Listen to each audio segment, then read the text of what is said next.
ಎಲ್ರಿಗೂ ನಮಸ್ಕಾರ. ಇವತ್ತಿನ ತರಗತಿಯಲ್ಲಿ ಪ್ರಮುಖ ಭೌಗೋಳಿಕ ವಿಷಯಗಳ ಬಗ್ಗೆ ತಿಳ್ಕೊಳ್ತಾ ಹೋಗೋಣ. ಅದಕ್ಕಿಂತ ಮುಂಚೆ ನನ್ನ ಚಾನಲ್ನ ಪ್ರಥಮ ಬಾರಿಗೆ ನೋಡ್ತಾ ಇದ್ದರೆ ಸಬ್ಸ್ಕ್ರೈಬ್ ಮಾಡಿ, ಶೇರ್ ಮಾಡಿ, ಲೈಕ್ ಮಾಡಿ, ಎಲ್ಲೂ ಸ್ಕಿಪ್ ಮಾಡದೆ ವಿಡಿಯೋವನ್ನು ಪೂರ್ತಿಯಾಗಿ ನೋಡೋದ್ರ ಮೂಲಕ ಮಾಹಿತಿಯನ್ನು ತಿಳ್ಕೊಳ್ಳಿ ಅಂತ ಹೇಳ್ತಾ ತರಗತಿಯನ್ನು ಪ್ರಾರಂಭಿಸ್ತಾನೆ.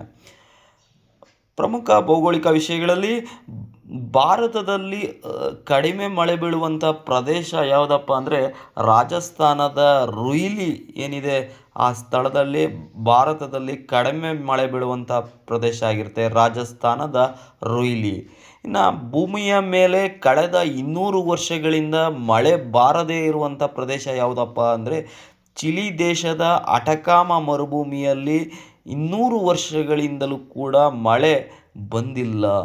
ಇನ್ನು ಪ್ರಪಂಚದಲ್ಲಿ ಅತಿ ಹೆಚ್ಚು ಉಷ್ಣಾಂಶ ದಾಖಲಾದಂಥ ಸ್ಥಳ ಯಾವುದಪ್ಪ ಅಂದರೆ ಸುಡಾನ್ ದೇಶದ ವಾಡಿ ಅಲ್ಟಾ ಅನ್ನುವಂಥ ಸ್ಥಳ ಏನಿದೆ ಅದು ಪ್ರಪಂಚದಲ್ಲಿ ಅತಿ ಹೆಚ್ಚು ಉಷ್ಣಾಂಶ ದಾಖಲಾಗಿರುವಂಥ ಸ್ಥಳ ಸುಡಾನ್ ದೇಶದ ವಾಡಿ ಅಲ್ಟಾ ಅನ್ನುವಂಥ ಸ್ಥಳ. ಇನ್ನು ಜಪಾನಿನಲ್ಲಿ ಮೌಂಟ್ ಫ್ಯೂಜಿಯಾಮ ಅನ್ನುವಂಥ ಜ್ವಾಲಾಮುಖಿಯು ಕಂಡುಬರುತ್ತದೆ. ಮೌಂಟ್ ಫ್ಯೂಜಿಯಾಮ ಅನ್ನುವಂಥ ಜ್ವಾಲಾಮುಖಿ ಏನಿದೆ ಅದು ಜಪಾನಿನಲ್ಲಿ ಕಂಡುಬರ್ತದೆ. ಇನ್ನು ಪ್ರಪಂಚದಲ್ಲಿ ಅತಿ ಕಡಿಮೆ ಉಷ್ಣಾಂಶ ದಾಖಲಾಗುವಂಥ ಸ್ಥಳ ಯಾವುದಪ್ಪ ಅಂದರೆ ಓಸ್ಟಾಕ್ ಅಂತ ಏನಿದೆ ಆ ಓಸ್ಟಾಕ್ ಅನ್ನುವಂಥ ಸ್ಥಳದಲ್ಲಿ ಪ್ರಪಂಚದಲ್ಲಿ ಅತಿ ಕಡಿಮೆ ಉಷ್ಣಾಂಶ ದಾಖಲಾಗ್ತದೆ. ಇನ್ನು ಪ್ರಪಂಚದಲ್ಲಿ ಎತ್ತರವಾದಂಥ ಸರೋವರ ಯಾವುದು ಅಂದರೆ ಟಿಟಿಕಾಕ ಏನಿದೆ ಇದು ಪ್ರಪಂಚದಲ್ಲಿ ಎತ್ತರವಾದಂಥ ಒಂದು ಸರೋವರ ಆಗಿದೆ.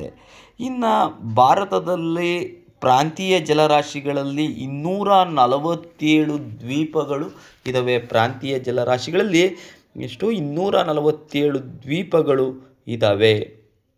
ಇನ್ನು ಬಂಗಾಳ ಕೊಲ್ಲಿಯಲ್ಲಿ 204 ದ್ವೀಪಗಳಿವೆ. ಅವುಗಳನ್ನು ಅಂಡಮಾನ್ ನಿಕೋಬಾರ್ ದ್ವೀಪ ಅಂತೇಳಿ ಕರೀತಾರೆ. ಅಂದರೆ ಬಂಗಾಳ ಕೊಲ್ಲಿಯಲ್ಲಿ ಏನು 204 ದ್ವೀಪಗಳಿದ್ದಾವೆ ಅವುಗಳನ್ನು ಒಟ್ಟು ಸೇರಿಸಿ ಅಂಡಮಾನ್ ನಿಕೋಬಾರ್ ದ್ವೀಪ ಅಂತೇಳಿ ಕರೀತಾರೆ. ಇನ್ನು ಅರಬ್ಬಿ ಸಮುದ್ರದಲ್ಲಿ 43 ದ್ವೀಪಗಳಿವೆ. ಅವುಗಳನ್ನು ಲಕ್ಷದ್ವೀಪ ಅಂತೇಳಿ ಕರೀತಾರೆ. ಒಟ್ಟಾರೆ 247 ದ್ವೀಪಗಳಲ್ಲಿ ಅಂಡಮಾನ್ ನಿಕೋಬಾರ್ ದ್ವೀಪದಲ್ಲಿ 204 ದ್ವೀಪ ಬಂದರೆ ಲಕ್ಷದ್ವೀಪದಲ್ಲಿ 43 ದ್ವೀಪಗಳು ಕಂಡು ಬರ್ತವೆ. ಈ ಅಂಡಮಾನ್ ನಿಕೋಬಾರ್ ದ್ವೀಪ ಏನಿದೆ ಇದು ಜ್ವಾಲಾಮುಖಿ ಜನಿತ ಗಟ್ಟಿಶಿಲೆಗಳಿಂದ ಮಾಡಲ್ಪಟ್ಟಿದೆ. ಇನ್ನು ಲಕ್ಷದ್ವೀಪಗಳು ಏನಿದೆ ಈ ಲಕ್ಷದ್ವೀಪಗಳು ಹವಳದ ದಿಣ್ಣೆಗಳಿಂದ ನಿರ್ಮಾಣ ಆಗಿದೆ. ಅಂದರೆ ಅಂಡಮಾನ್ ನಿಕೋಬಾರ್ ದ್ವೀಪ ಜ್ವಾಲಾಮುಖಿ ಜನಿತ ಗಟ್ಟಿಶಿಲೆಗಳಿಂದ ಮಾಡಲ್ಪಟ್ಟಿದ್ದರೆ ಲಕ್ಷದ್ವೀಪಗಳು ಹವಳದ ದಿಣ್ಣೆಗಳಿಂದ ನಿರ್ಮಾಣ ಆಗಿದೆ. ಇವಿಷ್ಟು ಇವತ್ತಿನ ಭೌಗೋಳಿಕ ವಿಷಯಗಳು.